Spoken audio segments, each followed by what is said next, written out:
Everyone believed the blind drummer was powerless.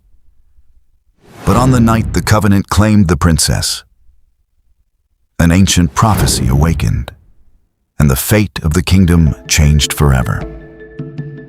The shrine doors slammed shut. Inside, the princess was trapped. Outside, panic spread across the kingdom. No one knew how to stop what had begun. The covenant was claiming its price, and time was running out. The king arrived at the shrine. When he learned that his daughter had been taken, his world shattered. For years he had protected his people, but now he could not protect the person he loved most. Then the blind drummer stepped forward. The crowd fell silent. The elder has deceived us all. The covenant is real, and the princess still lives.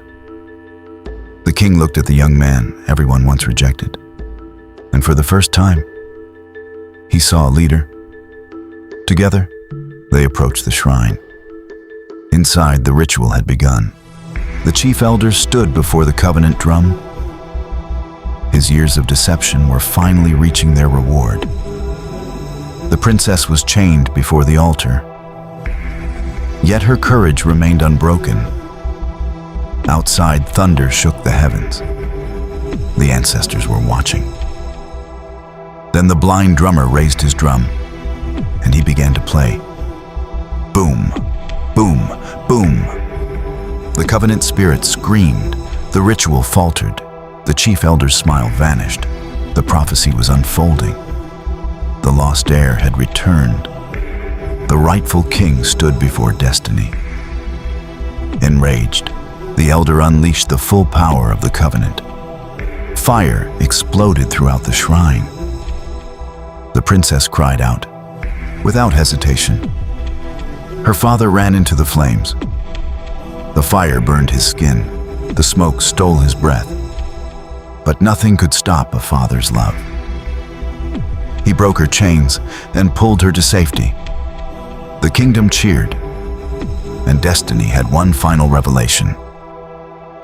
The princess was free, not by force, but by destiny fulfilled. And in that moment, the war ended. The kingdom did not wait. They celebrated not a victory, but a new beginning. And then came the child, a new sound in the world. Hope returned in human form. The kingdom fell into silence, not from war, but from the passing of the king. The throne that once echoed with power now waited in stillness. And among all men, only one was called forward, the blind drummer. He did not walk as a servant. He walked as if the earth already recognized him.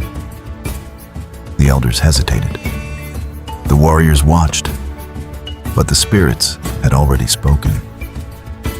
The blind drummer sat upon the ancestral throne, not as a replacement of the king, but as the continuation of something older than kingship itself.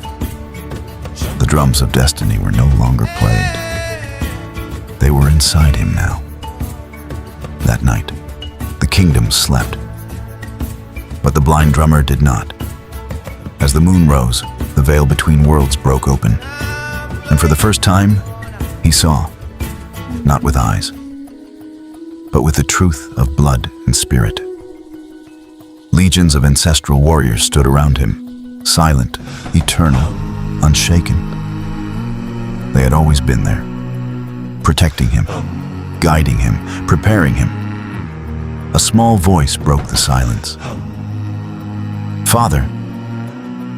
His 3-year-old son stood before the throne. And in that moment, the blind drummer trembled for the first time as king. Because the child did not fear him. The child recognized him, and love opened what destiny had sealed. Then it happened.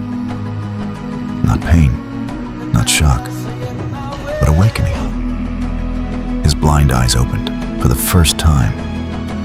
And what he saw was not the physical world, but everything that had always been hidden. The ancestors were not stories. They were real. And they stood behind him like an endless army of light. He was never just a blind drummer. He was the bridge between worlds, the voice of ancestors, the protector of bloodline, the king who sees beyond sight. And as the wind moved through the palace, the spirits bowed, not to the throne, but to him.